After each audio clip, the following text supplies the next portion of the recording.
तो इसमें जो चित्रकादि बताए गए हैं, चित्र ग्रंथि ग्रंथिक यहाँ पे आया है। बच्चा पिपली मूल नहीं, पिपला मूल पिपली की है। मूल, हाँ पिपली हाँ मूल। जी, पिपली मूल एरंड शुंठी, इनका क्वात जो है वो शूल आदि शू यानी शूल आनाह विबंध आदि में अगर सैंधव हिंगू और सैंधव के साथ दिया जाए तो बहुत अच्छा काम करता है। दूसरा 49 का पुष्करई एरंड मूलादिक जलेन क्वथित पीत कोष्ठ दाहादिजित। पुष्करई एरंड मूल आदि जो ऊपर बताए गए हैं, पुष्कर मूल, एरंड मूल, धन धन धमासा और वासा, वासा मूल है ना, इनको जल के साथ क्वाथ करके पीने से कोष्ठ की दाह और रुजा, जलन और पीड़ा दोनों को दूर करता है। और ये वाट्याहवादिना मूल देवदारवादी च तोय क्वथितम पीतम कोष्ठादि शूलजित।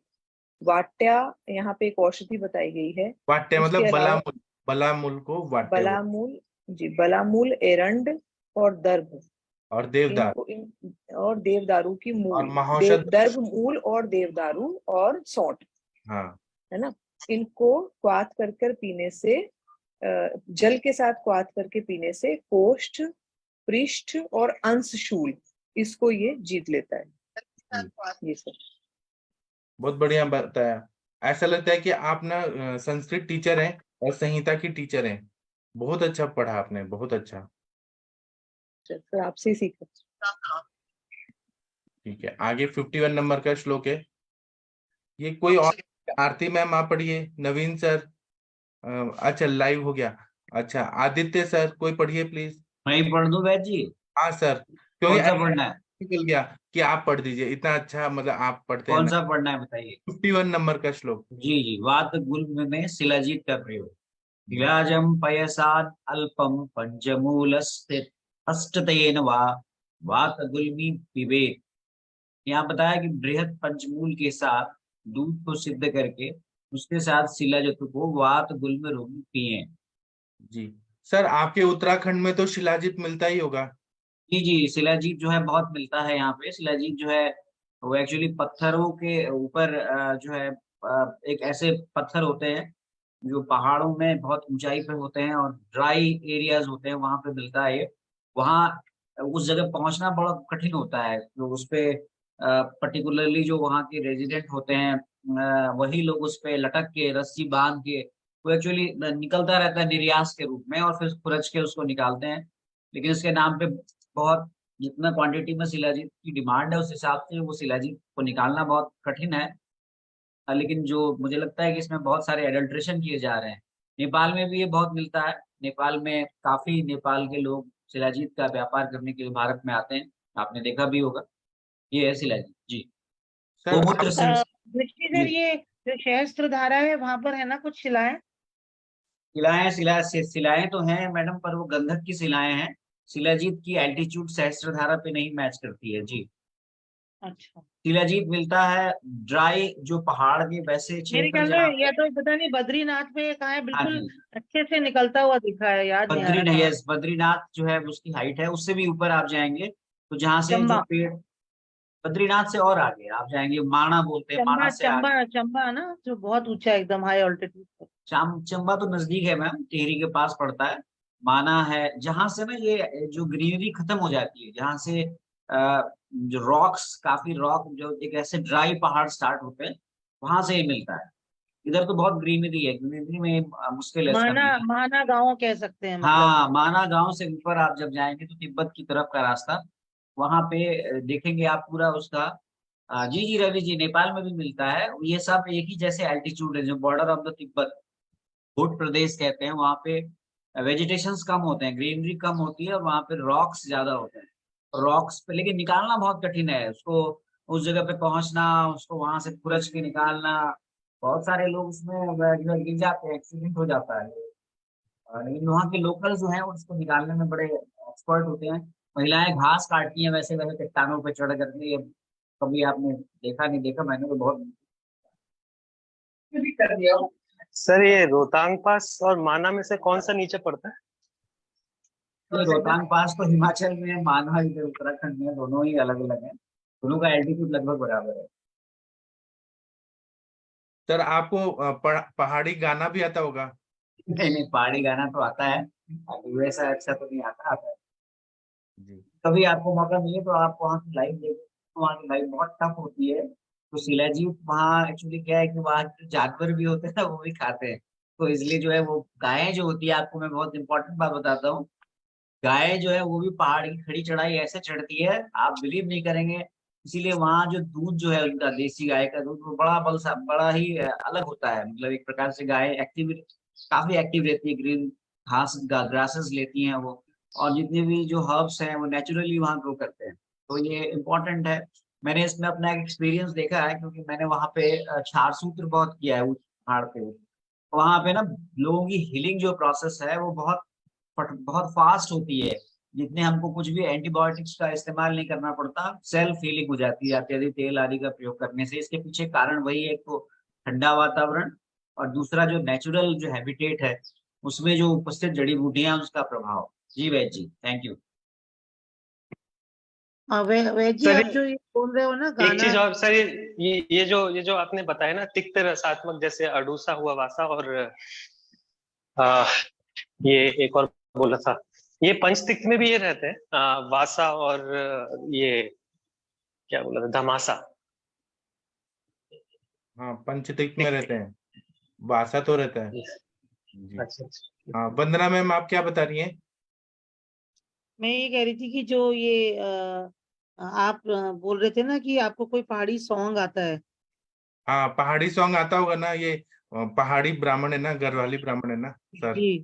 तो जो पहाड़ी सॉन्ग है वो वहां पर राग पहाड़ी में होती है, और उसकी जो गाना होता है वो ऐसे होते हैं कि जैसे लहरें आ रही हूँ हवा की, ऊंचा नीचा, मतलब इतनी खूबसूरत होती है वो। जो भी मैक्सिमम गाने शूट होते हैं वो राग पहाड़ी में होते हैं। और वहाँ की जो अलग अलग लैंग्वेजेस हैं, कुमाऊं का, इस तरह सब सब अलग अलग हैं। तो एक वहाँ का बहुत अच्छा गाना है, ए बीना खस के जाऊं दौरी हटा। वो मतलब अक्सर लोक गीतों में गाया आपको जाता है। आता है मैम? आप गा दीजिए क्योंकि टाइम हो नहीं, गया। मुझे नहीं आता। वो मेरा बेटा जो है वो सीखा था वहां पर, उसने परफॉर्म किया तो वो सब समझ नहीं पाए पहाड़ का है कि जमीन का है। तो मतलब उसके सॉन्ग्स भी ऐसे होते हैं, जैसे सर कह रहे हैं ना, फ्लोरा और फोना ऐसी होती है, हीलिंग होती है। तो जो सॉन्ग्स हैं वो भी ऐसे होते हैं कि बिल्कुल काम और पीसफुल सॉन्ग मतलब बनते हैं, ऐसे रागों में बनते हैं। जी। सबसे बड़ी बात है कि उन सॉन्ग्स में ना बहुत सारे हर्बल प्लांट्स का मेंशन होता है। जैसे एक गाना है वहाँ पे, बेड़ू पाको बारो मासा, बड़ा फेमस पेड़ है, आप पाको यूट्यूब। बारू मासा है। तो वहाँ बेड़ू जो है बहुत होता है प्लांट, उसके बारे में बताया, और वो उसमें फल आते हैं उसके बारे में बताया। इसी प्रकार से कांचनार बहुत मिलता है वहाँ पे, उसका भी गाने में यूज होता है। इस प्रकार से वहाँ के जो लोकल त्योहार होते हैं, जो एक त्योहार जो है वो केवल प्लांट्स को ही डेडिकेटेड होता है, जिसमें कि जो है लोग मतलब प्लांट्स को बड़ा इम्पोर्टेंस देते हैं। तो बहुत सारे जो ऐसे त्योहार हैं, जो ऐसे गाने हैं, उनमें वहाँ के जो लोकल फ्लोरा है, फौना है, उसको बचाने की बात की जाती है। आपको मैं बताऊं, चिपको आंदोलन जो था वो एक बहुत बड़ा आंदोलन था, जिसमें लोगों ने प्लांट्स, ट्रीज को काटने के लिए वो सीधे सीधे चिपक जाते थे, और जिससे काफी पेड़ों को बचाने के लिए बात की गई। जानवरों को बचाने के लिए भी गानों में आपको बातें आती है। और बहुत सारे लोकल त्योहार हैं, घुघतिया बोलते हैं, वो पशु पक्षियों पे बेस्ड है। इसी प्रकार से मैंने अभी जो बताया आपको कि गौरा देवी एक वहाँ पे त्योहार होता है, वो भी जो है वो बेसिकली हमारे प्लांट्स, हमारे जो एग्रीकल्चर है उससे जुड़ा जुड़ा हुआ है। तो काफी ये सब चीजें दिखती है, क्योंकि आप सब जानते हैं कि जो भारत है, भारत भूमि का जो मस्तक है वो हिमालय है। जैसे कि इसीलिए हम, अगर वहां सब कुछ अच्छा है तो सब नीचे भी अच्छा रहेगा। जी, सुंदरलाल बहुगुणा जी चिपको आंदोलन के वो मेनली लीडर थे, उन्होंने लीड किया था इसको। तो सारे गाने इसी तरह के हैं।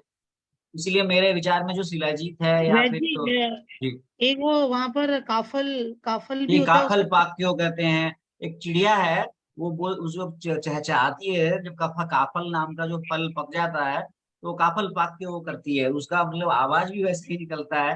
तो वो चिड़िया पे भी गाना है कि काफल पक गया है करके। काफल एक बहुत इंपॉर्टेंट फ्रूट होता है, जो खूब आपको मिलेगा जब आप सीजन में जाएंगे।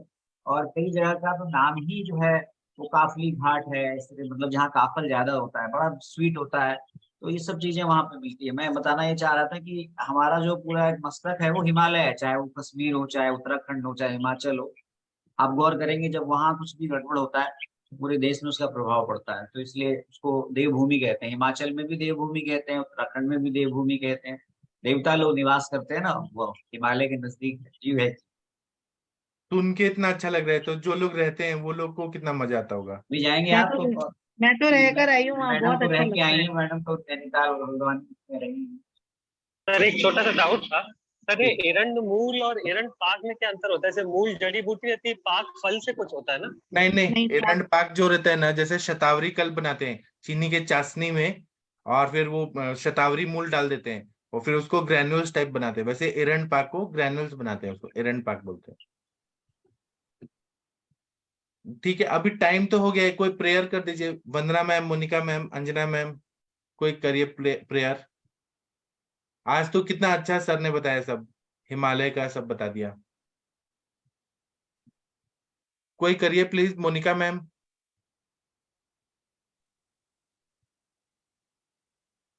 मैम है मोनिका मैम, वंदना मैम, कोई बोलिए प्लीज, प्रेयर कर दीजिए। गुरु वंदना बोल देते हैं। जी। गुरुर्ब्रह्मा गुरुर्विष्णु गुरुर्देवो महेश्वरा, गुरु साक्षात् परम ब्रह्म, तस्मै श्री गुरुवे नमः। तस्मै श्री गुरुवे नमः। तस्मै श्री गुरुवे नमः। आप सब लोग को आज का सुबह का जो सेशन है सभी को अच्छा लगा होगा, ऐसा उम्मीद करते हैं। अब हम शाम को मिलेंगे 7 बजे। तो मैं जी सेशन बंद कर दूं सर? जी भाई। जी है, जी है।